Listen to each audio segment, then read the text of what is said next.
There has been a new resource added to the course, and it's a big one. It's the Practical Guide to Logo Design, and you can find this as a downloadable PDF file in the course resources.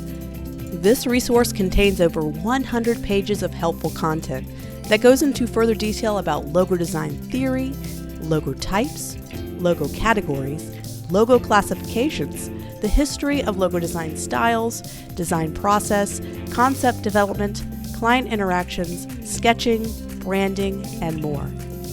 This originally started as a logo design book and decided to include it in this course as I felt like it could really help bring some of the content of the videos to life.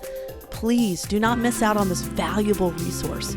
You will enjoy the more detailed read through various design theory concepts.